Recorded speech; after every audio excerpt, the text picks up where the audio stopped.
Welcome back to Desk-Bound Aviator. It's been a while since I've been here, so I thought it was a good time to take another crack at doing a video. And I want to share with you today some flying in my Bell 429 helicopter. We did this once before and it was interesting, and I've been doing it a bit since then, flying all over the country really. In this helicopter, and the surprising thing is that I'm not really much better at it than when I started, but that's okay. It's a lot of fun to fly, and my friends and I have been having a discussion about how difficult it is. The difficult part is right near where we are right now, just as you get off the ground. It's very, very tricky. Once you get off the ground, it's easy to fly, and it's great fun, and you really get to see a whole lot. So what we're going to see today is a very, very interesting landscape. We are located right now at KGC something or other, Grand Canyon Airport here in Arizona. And if we rise up here, I'm going to, let me try this view. Rise up above the airport, take a look around. You can see the edge of Grand Canyon. That's the northern rim over there.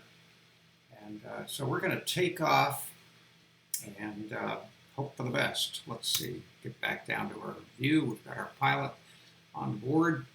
So we'll jump in his seat and shut the door first of all and start things up. So the first thing that I always do when I do get started is to make sure that the rotors are free swinging, not pulled down like this, which is the locked position, but you want to have the rotors unlocked when you start.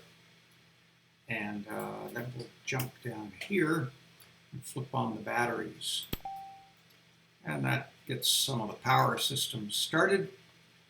While they're getting ready, I'll just pop this Garmin 430, I think it is, display here. And we've got a route established. We're not really going to follow the route. It just gives me a reference point for where we're going to go. KGCN is the airport. Yeah, we're just going to follow that in general to Page, Utah. Or no, I guess it's Page, Arizona, which is north of here, going up over the rim and doing a bit of flying in the Grand Canyon area. I started this a couple of days ago and did some wild flying down in the Colorado River, which is not for the faint of heart, believe me. So anyway, so to get things started, we put the battery on. We've got some blinking lights. We can make those go out by hitting the warning caution thing here. I'll go ahead and turn this dial to illuminate the panels a little better. And then the next thing we'll do, we can check the fuel load on the flight by just going to XPlane weights and balances. That's over here, and I'll just go ahead and crank up the total fuel weight to, say, about 1,100 gallons or so, 6,100 pounds overall, and hit done. Now we're back. So the first thing we need to do is to flip these two engine switches to the run position. And every time you do anything in here, you get these blinking alarms. You can leave them or make it go away by just hitting that switch. So, okay, I've got my three levers here on my yoke, and what I'm going to do, the left-hand lever, you can't see my yoke, but I've got a black, a blue, and a red lever on the top of my CH Eclipse yoke here. Most of you who fly helicopters, you probably have a joystick. I use a yoke, so I use the left and right turning of the yoke handle as the cyclic, and that goes forward and backwards like that. The collective is operated by my right-hand red lever, and if I pull it up a little, I get an alarm. The middle blue lever doesn't really do anything. That's inactive. The left black lever is my throttle. And if I rotate the throttle, I want to put it right up here into the idle position, which is just above maybe 1/4 of an inch or so above full off. Full off would be down here. I put it right up about there, about 1/4 of an inch.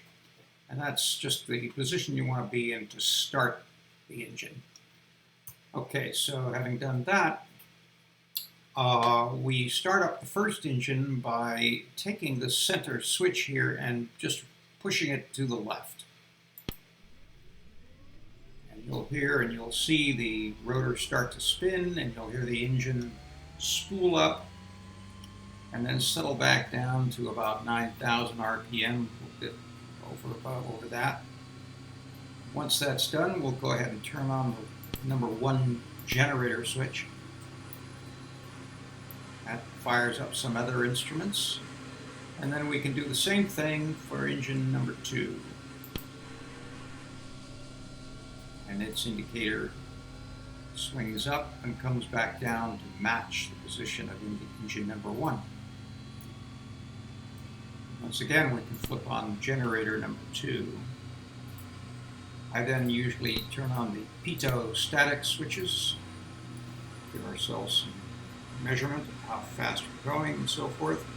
Then I'll jump down here to the center console and turn on our position, strobe, and anti-collision lights.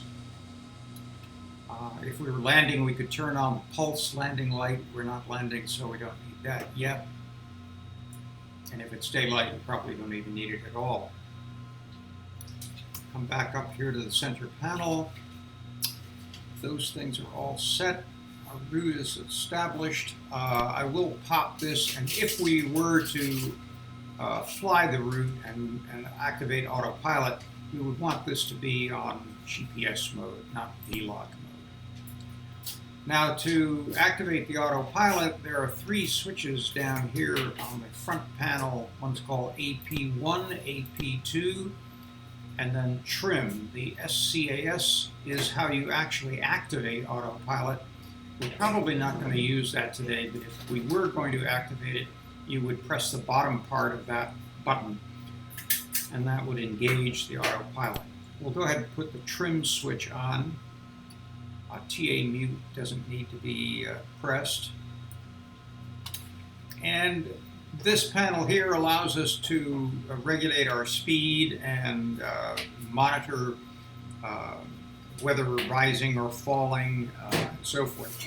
So that's a very handy panel. We'll probably come back and take a look at that from time to time during the flight.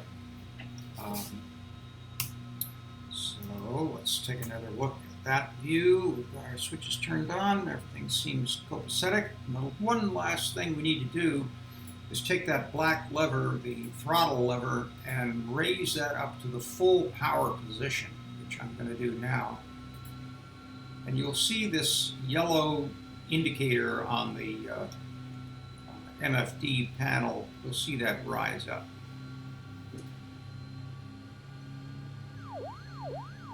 And you get a little klaxon alarm as it reaches a certain stage, and then it indicates that power is coming up to full.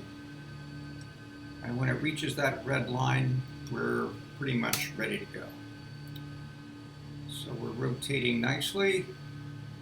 Take a look around. Let's just swing around here and see if there's anybody in our area. Looks like we're in good shape. And we're going to be taking off to the right. So the way I do that is by pulling back on my red collective lever. And you may recall from my previous video, we want to pull back the cyclic just a little bit to bring the nose up so we don't go streaming forward into that bus over there or into that little house. So I'm just going to ease the collective up a little bit, get ourselves some forward motion. We're in the version of this helicopter with skids, so we're not going to go too fast. Just enough to see that we're moving.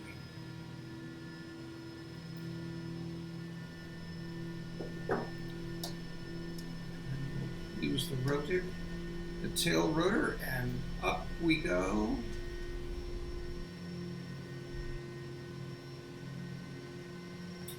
And we'll continue to rise and point the nose down just a little bit. Get ourselves headed forward.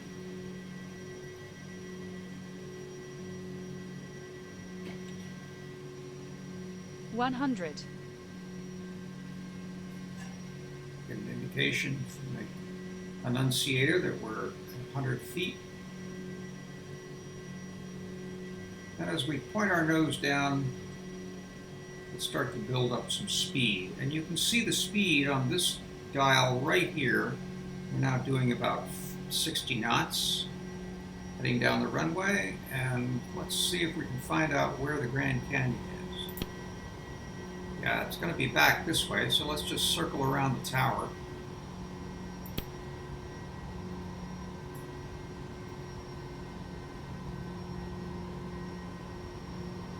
Probably enough altitude. If we zoom in here, you can see our altitude right now is about 7,600 feet. Grand Canyon is higher than you think. The rim of the canyon is probably at about 6,500 feet. I haven't checked that. My guess is it's going to be in that vicinity. And there's the northern rim. We've got a few miles to go here just to get ourselves over to the southern rim of the canyon.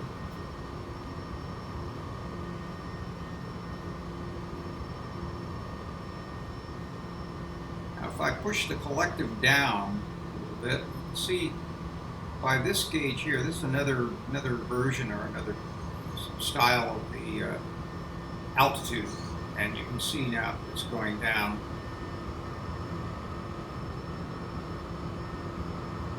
We don't want that to go down too much, do we? Our speed is up pretty good. I normally like cruising in about the 100 knot range. So in order to slow our speed down, I'm raising the nose. And of course, when you raise the nose, the helicopter wants to rise up. So I push the collective forward while bringing the nose up. And that allows our speed to drop. And the helicopter descends slowly. It's a real balance flying a helicopter, especially when you're down near the ground. Up here in the air, it's a lot simpler and things happen more or less intuitively. It's when you're down near the ground trying to hover that you get into the issue of ground effects and the impact that the rush of the air off the blades of the rotors makes when it hits the ground, and it can raise all kinds of havoc with you. Okay, so we're hanging in here now at just about 8,000 feet, coming up to the southern rim.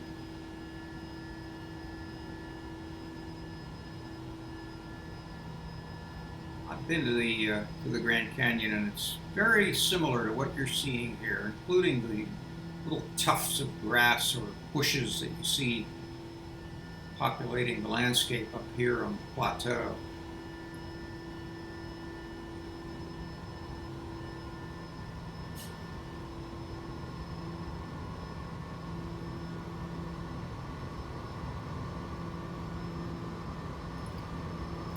Let's come up and get a little closer view as we come right over the edge.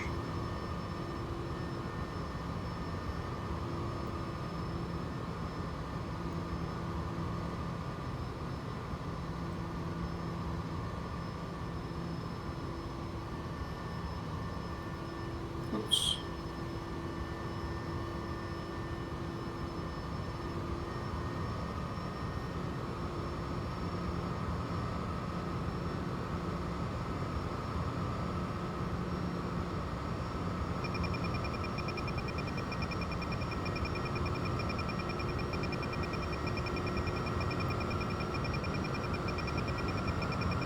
Got to keep our nose up to keep from building up speed. I do that by pulling the yoke back. The yoke is my yoke, I should say. What I'm really doing is pulling the cyclic back. The cyclic being this lever. Let's see. Yeah, that one, the one you see moving, that's the cyclic. So if I move my yoke back, it brings the nose of the helicopter up, and we slow down a little bit. Your forward speed, your sideways speed is all controlled by the cyclic. So if you push the nose down, you'll go faster. If you pull the nose up, you'll slow down. You can see that needle act accordingly.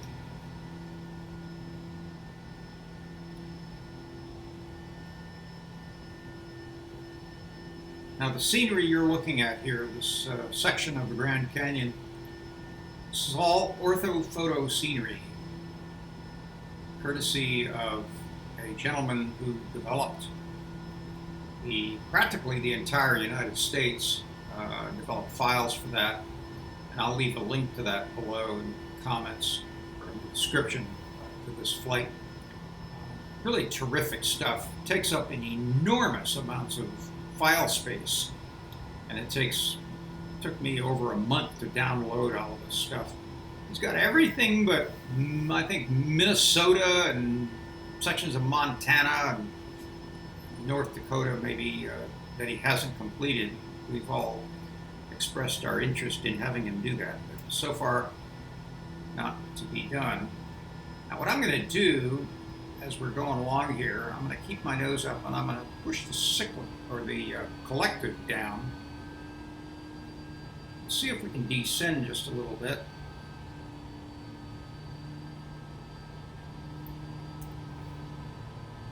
I've got to monitor this with the instruments to see that we're doing what I want to do. Whoops. Yeah, you do it too much and things go haywire. So there we go. Now we've got our speed down to about 50 or so knots right there. And let's go ahead and push the collective down, because I want to show you something interesting aside from the beautiful colors of the canyon.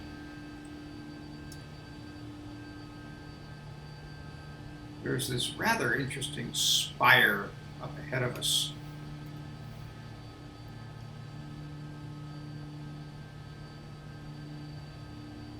And I want to show you something interesting about that spire. I'm sure it has a name, but I don't know what it is. As we get closer to it, you'll see there's a rather unique feature to that spire.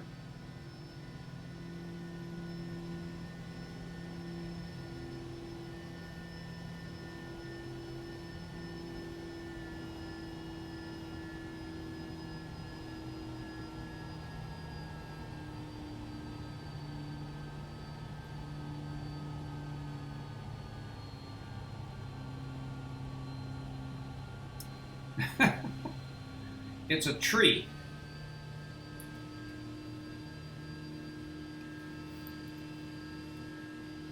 Right there at the top. All right. Excuse me. Getting crazy here with my buttons. So what we can do now is cross over this red formation here, and down below you see the Colorado River, which has been coming along from west to east and now makes a bend and turns to the north, heading up toward Page, Arizona, which is our destination today. So let's just drop down a little bit, do some flying in the canyon area down near the river. It gives you a feeling of what it's like to fly a helicopter up close and personal in the Grand Canyon. It's pretty terrific.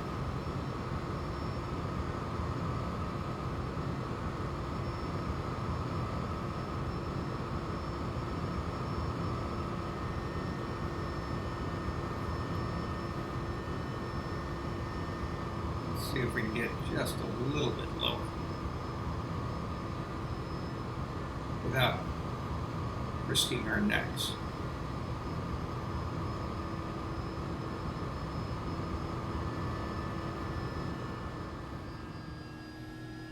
So Now let's reverse our position here and do a little ascent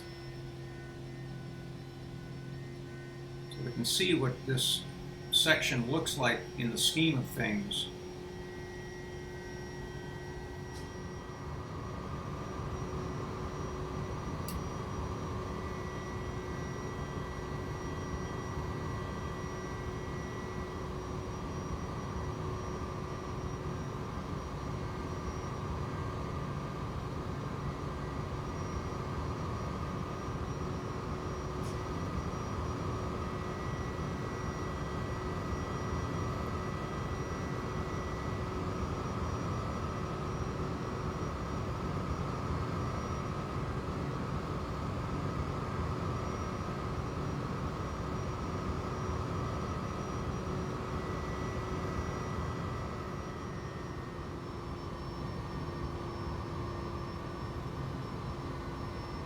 Absolutely amazing.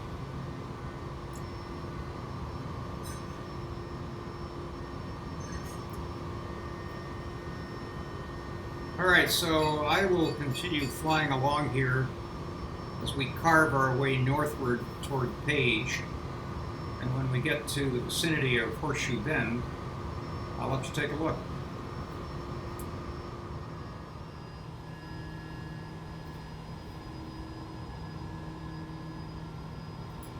Okay, welcome back. I want to show you where we are. And in order to do that, we'll jump over here to X Airports. And we're getting up into the area near Page, Arizona now. Switch that so I can move around. And I forget the name of that dam. There's a dam here just north of Page, and then this beautiful lake behind it. Lake Powell is what it's called. That's right. And I remember visiting that dam and taking a look at it, which maybe we'll fly over that just before we land. But we are located right here, and the canyon, the Grand Canyon itself, is way back here. We've flown from down here at the airport, Grand Canyon National Park area right in here. And we've flown over this area and down through this part of the canyon, and we went down into the river at that point, saw that spire down here. And then we've flown all up in here, and I've taken some of that out of the video so it doesn't go on too long. And as we have flown that section, the river has gotten shallower, or the canyon, I should say, has gotten shallower and shallower and shallower. And now we're approaching here where there really isn't that great of a drop down to the riverbank, but we're approaching a mountain bank here, or a cliff. And I believe this right here is where Horseshoe Bend is. So let's just fly along and see what that all looks like as we go along. There's that cliff I'm talking about, and that thing just slams into you as you come up the river here. So we'll put this back off pause, continue, and I don't know if we'll be able to fly in the canyon itself because it's really tight. But let's slow it up a little bit and see what we see.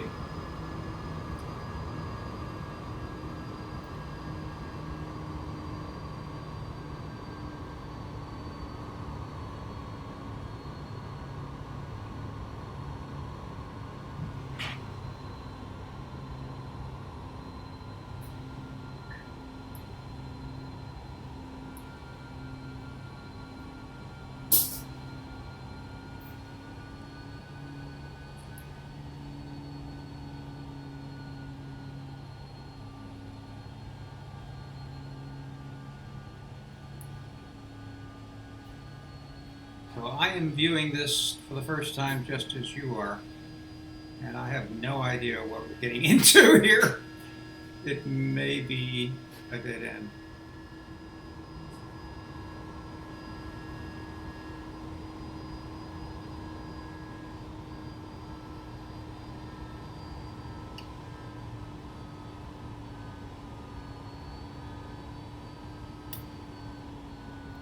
don't want to get too low. We'll start to get into ground effects, and that could raise control issues.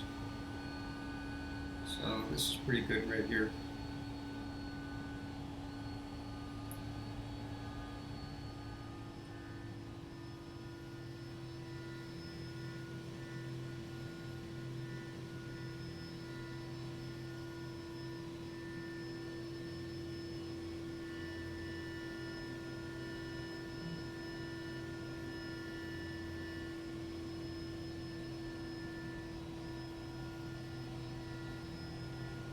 I think we got about one more right-hand turn, and then we'll hit the Horseshoe Bend, which goes to the left.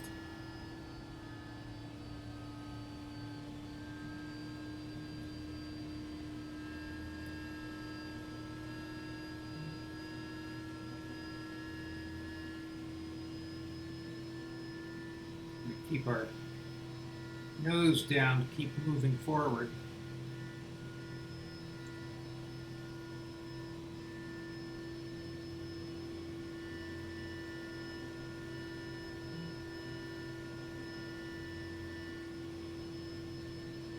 Now, right up to your right on that cliff up above us, where you see those trees up there, there is a rock that I stood on,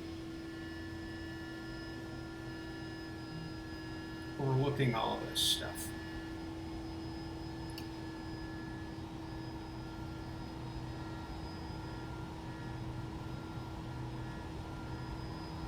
Well, maybe that wasn't it.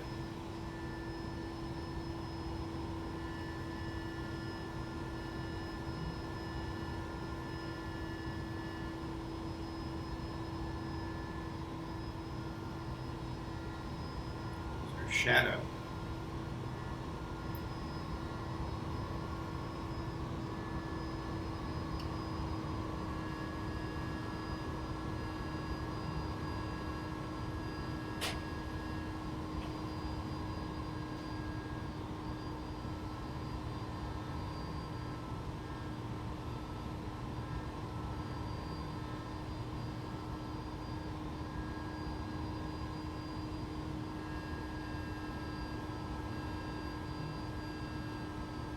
There we are.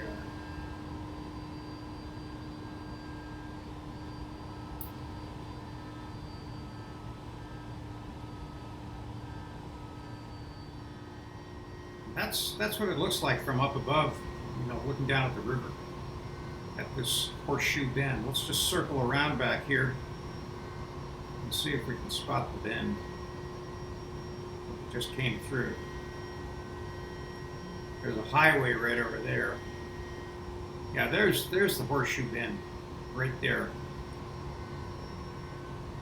And it does have this flat area. I believe there were Indian tribes that used to live on that flat area.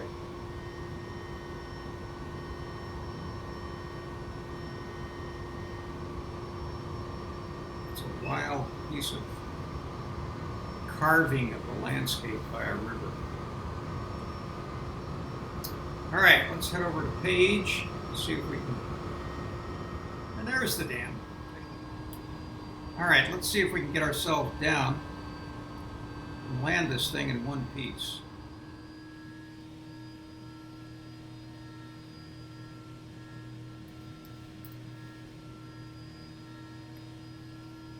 You can see our speed has dropped to almost nothing.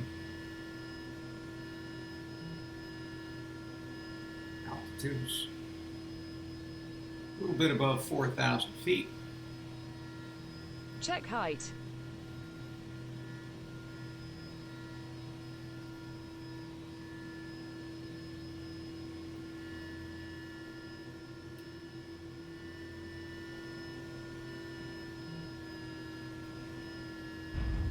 There we go.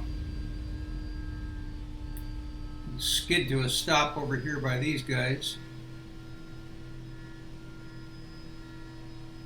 See if we can put the machine on one of these squares.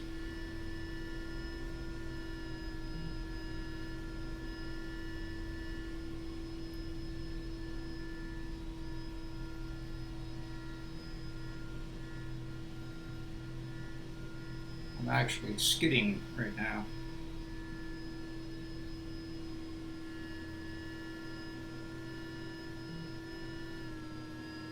Okay, well, we made it in one piece. So we'll come down here, and the first thing we can do is maybe turn off the lights. And our pitot static switches can come off. And then we can shut down engine 2 and engine 1. We can bring the throttle back, turn the generators off, and come up here and lock the rotor. Put the rotor brake on, so that'll slow that down and stop it. Turn off the caution lights. And lastly, the battery. Shut things down, open the door, and hop out. So there we are. Oh, not quite straight, but pretty close. In Page, Arizona. I think it's Arizona. It's either Page, Arizona or Page, Utah. I'll have to check. Probably ought to know where we're going before we go there. So thanks for joining me on that crazy flight. I'll piece this together, some of the interesting parts, and post it on Desk-Bound Aviator. Never know what you're going to get here. It's been fun having you, and it's been fun touring Grand Canyon, which is really an amazing place.